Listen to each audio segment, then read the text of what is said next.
YouTube, what it do? It's your boy, Reggie with the Light. Welcome to another episode of Narrowminded, where I come to give you inspiration, motivation, encouragement, empowerment, and a whole bunch of light.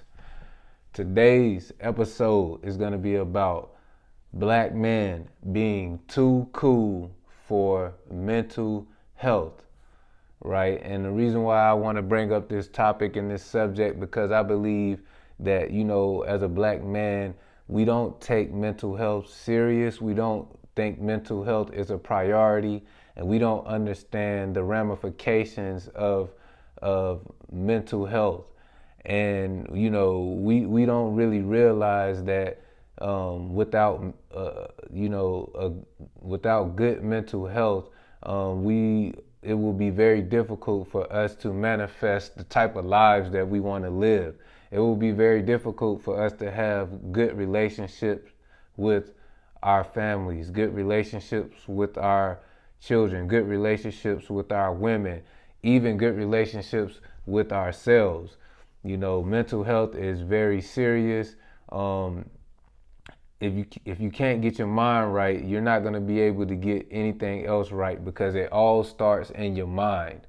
And as a black man, I believe mental health is taboo to us, because growing up in the hoods and growing up in the ghettos and growing up in the places most of us grew up in, it wasn't looked upon in a good way to need help or to express yourself and to go talk to people about your feelings and to try to understand your emotions and things like that.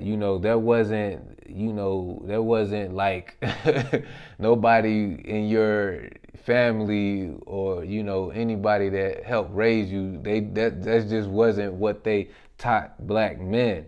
Mainly, what they taught black men was to be strong, be tough, don't let nobody punk you, protect yourself, fight for what's yours, don't show your emotions, don't let nobody get one up on you, and things like that. And it was a good reason to teach, black men this type of, these it was necessary. I'm gonna put it like this: it was necessary to teach young black men to be this way. Your parents, your grandparents, your aunties, your uncles, they only taught you this because they knew how difficult it would be for black men in this world. They knew that black man was public enemy number one. So they knew that once you got out here in the real world, you were gonna have to be very tough in order to survive. But they didn't, specify on mental toughness, and mental toughness is, in the realm of mental health. And a lot of us black men, we were raised to be very physically tough. We were raised to be athletes. We were raised to be entertainers and things like that. But the mental tough aspect was not really taught to us, and as a black man, you really have to be mentally tough. That's one of your mental health parts of your mental health that that's a key to your mental health is mental toughness, because like I said, we're public enemy number one. Whenever you look on the 6 o'clock news, the 9 o'clock news, the 12 o'clock news, it always has multiple stories of black men doing all types of crimes, from violent shootouts to robberies to gang activity to domestic violence to whatever type of situation that happened for that particular day. But it's just the black man image in America is being a gangster, being a thug, not following the rules, being a drug dealer, being a pimp, being misogynistic to women. That's the black man's image in America. That and the black man role model is athletes and rappers. Rappers are the new black man role model. And we don't really have the role models like our parents had and our grandparents had. The activists, the freedom fighters, the Martin Luther Kings, the Malcolm X's, the Muhammad Ali's. Yes, we have like LeBron James and things like that, but we don't have the Malcolm X's and the Martin Luther Kings and things like that. So our role model is mainly rappers. Because like I said, black men are public enemy number one. No one expects black men to become or make anything out of their lives. They don't expect black men to become judges. They don't expect black men to become lawyers. They don't expect black men to become doctors. They don't expect black men to, become brain surgeons or to become, a governor or a mayor or, any position of high value. They don't expect black men to do that. They try to, carve out a very, small lane for black men to go, and that's either be an entertainer or be an athlete, which is one and the same. So a lot of times black men hold a lot of things in, and we don't speak about the things that bother us. We don't speak about the things that we're going through. We don't speak about the things that are challenging us because we were taught not to do that. We were taught to be strong. We were taught not to be weak. We were taught not to express ourselves like that. And I believe that is a major reason why our community is crumbling. I believe that's a major reason why marriages is crumbling. I believe that's a major reason why, we have not improved our socioeconomic footing in this, democracy of America. I believe if black men really took their mental health serious, if black men really, took their mental health as a priority, then our communities will drastically change. Black on black crime will drastically reduce. More black men will become educated. More black men will go into different fields of practice. More opportunities will open up for black men, and relationships will improve between black men and their women, black men and their children, black men and their community. Marriages will improve.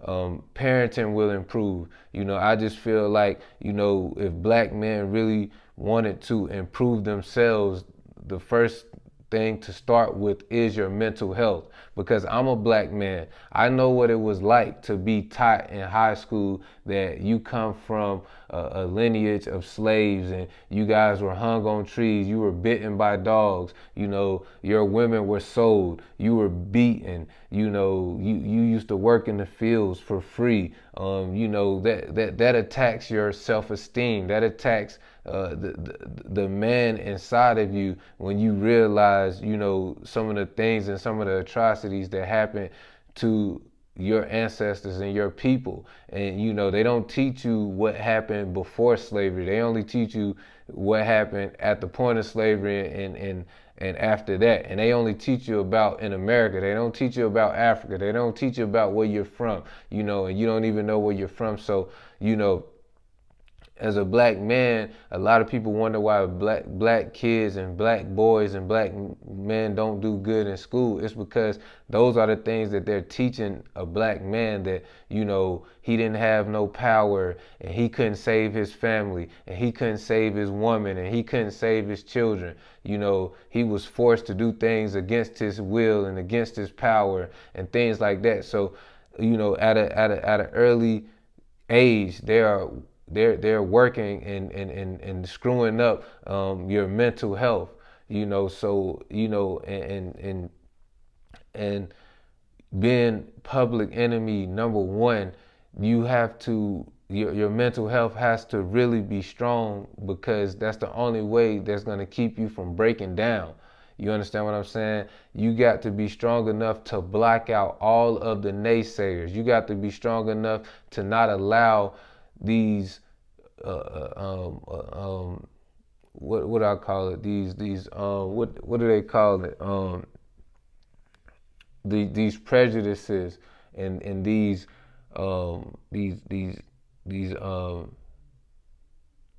dang, what do they call it? These stereotypes.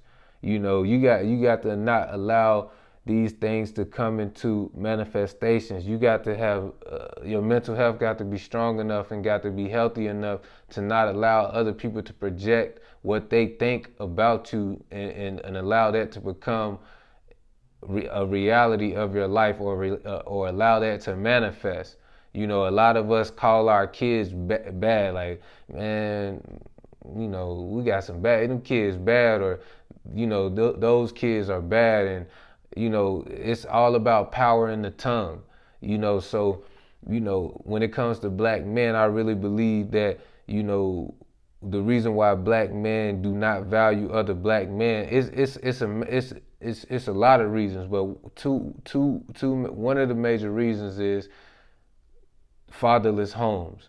So my dad, and luckily I didn't have a fatherless home. My dad raised me. My dad was a good dad. My dad, raised me, and my dad was good. But I had a lot of friends that didn't have their father. So if you, as a young age, you're already not even valuing black men, because you're in your head, you're like, black men are deadbeats. Black men neglect their children, because you're a child and your father neglected you. So you already have a less view of a black man already in your mind as a young child, and you're growing up with that that bitterness, that resentment, that anger. So when you get older and you come in conflict with another black man, you already don't see the value in that black man, because your dad was a black man and he left you. And he didn't check up on you. He didn't make sure you was okay. He didn't come feed you. He didn't look after you. He didn't protect you. He didn't come to your games. He didn't teach you how to throw a football. Like, those things, that anger, that bitterness, and that frustration comes out. And when you're young and you're adolescent, or you're a young adult, and you have that testosterone, you don't think twice, especially when you don't have a male a father figure, or your father to teach you right from wrong. So I believe, black boys, black men who, didn't have a father in their home, really need to get that mental health under control, because I believe that will really reduce the black on black crime, and really help us, respect each other more and value each other more, and we will learn to heal from this. And then, instead of us repeating this cycle over and over again of black men being incarcerated, black men not being deadbeat fathers, not taking care of their children, black men not being educated, black men not having, other avenues other than being an entertainer or an athlete. We really need to attack this mental health. Black men really need to stop looking at mental health as being corny, being soft, and being weak, and start looking at, getting your mental health healthy and under control is a good thing, and is what and it takes a strong person to identify that they need help, or they need to change something, or they need to improve something, and they need to go get help, and they need to work on this aspect about them, because I believe if black men were to take mental health more serious, then we would really improve our community. But anyway, that's just a message that, I wanted to give. If you watched this episode of Narrowminded. I hope I helped someone out there. And of course, thank you for watching another episode of Narrowminded. It's your boy Reggie with the light, where I come to give you inspiration, motivation, encouragement, empowerment, and a whole bunch of light. Thank you for watching Narrowminded. I'm out.